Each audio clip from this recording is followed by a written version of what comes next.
మనలోని ప్రాణం అమ్మ, మనదైన రూపం అమ్మ, ఎనలేని జాలి గుణమే అమ్మ. నడిపించే దీపం అమ్మ, కరుణించే కోపం అమ్మ, వరమిచ్చే తీపి శాపం అమ్మ.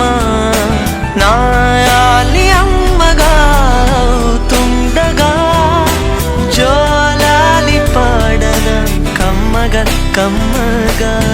పెదవే పలికిన మాటల్లోనే తీయని మాటే అమ్మా, కదిలే దేవత అమ్మా, కంటికి వెలుగమ్మా. తనలో మమతే కలిపి పెడుతుంది ముద్దగా, తన లాలి పాటలోని సరిగమ పంచుతుంది ప్రేమ మధురిమ.